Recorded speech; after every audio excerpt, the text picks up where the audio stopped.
मन का कायाकल्प, मन का स्थान, शरीर में मन का कौन स्थान है, यह भी एक विचारणीय प्रश्न है। भौतिक विज्ञानियों के पास इसका कोई उत्तर नहीं है, क्योंकि वैज्ञानिक प्रयोगशालाओं में मन को नहीं देखा जा सकता। मन शरीर के अन्य अंगों के समान स्थूल नहीं है, अपितु अणु परिमाण वाला है, अतः इसे प्रयोगशाला में नहीं देखा जा सकता। भारतीय वाङ्मय में सुस्पष्ट रूप में मन का स्थान बतला दिया गया है, क्योंकि ऋषियों की प्रयोगशालाएं आंतरिक थी, बाह्य नहीं। सर्वप्रथम तो यजुर्वेद में ही मन को हृदय में स्थित कहा गया है। शिव संकल्प सूक्त का ही मंत्र है, हृत प्रतिष्ठितम यद जीरम जविष्ठम, अर्थात यह मन हृदय में प्रतिष्ठित है, यह कभी भी जीर्ण नहीं होता तथा अत्यंत शक्तिशाली है। इसी प्रकार तैत्तिरीय संहिता में कहा गया है, मनो हृदय श्रितम। इसी प्रकार शतपथ ब्राह्मण में प्रश्नोत्तर रूप में कहा गया है कि मन किसमें प्रतिष्ठित है। उत्तर दिया गया है कि हृदय में प्रतिष्ठित है। शतपथ ब्राह्मण में ही आत्मा को ही मन का हृदय बतलाया गया है, आत्मा वै मनो हृदयम। ऐसा कदाचित इसलिए कहा गया है कि आत्मा भी हृदय में ही रहता है, अतः आत्मा तथा मन दोनों का स्थान हृदय ही है, यह निश्चित हुआ।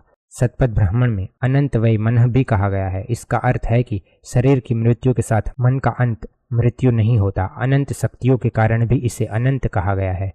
आत्मा का स्थान ऊपर, मन को हृदय में स्थित कहा गया है। आत्मा का निवास स्थान भी हृदय ही है। छांदोग्य उपनिषद में कहा है, स वा एव आत्मा हृदय।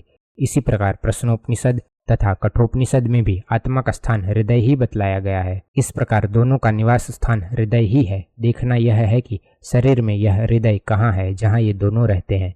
शरीर में हृदय का स्थान, अनेक व्यक्ति यही मानते हैं कि जो हमारे वक्ष स्थल में बाईं ओर रक्त शोधक हृदय है, इसी में आत्मा तथा मन का स्थान है। इसके विपरीत अनेक व्यक्ति ऐसा मानते हैं कि आत्मा तथा मन का निवास स्थान वाला हृदय मस्तिष्क में है। इस पक्ष में शास्त्रीय प्रमाण भी है, उनको यहाँ संक्षेप में उपस्थित किया जा रहा है।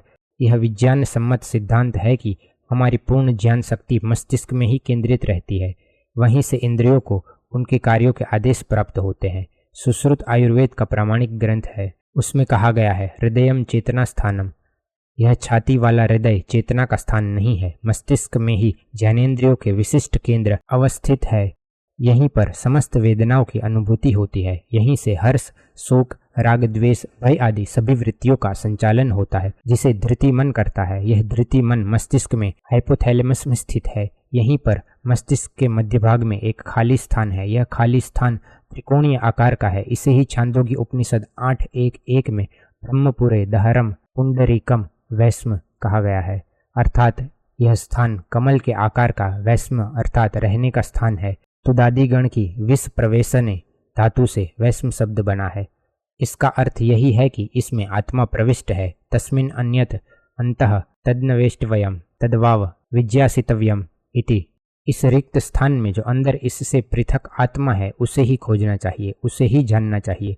इस स्थिति का वर्णन अथर्ववेद में इस प्रकार है।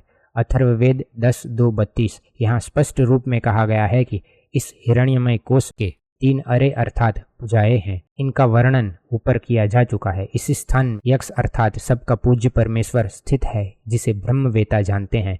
आत्मा के द्वारा ही परमेश्वर का प्रत्यक्ष होता है, अतः वह आत्मा भी यहीं परमेश्वर के पास स्थित है, नीचे के रक्त शोधक हृदय में नहीं। प्रश्नोपनिषद में यह भी कहा गया है, इस हृदय में 101 नाड़ियां अर्थात धमनियां है।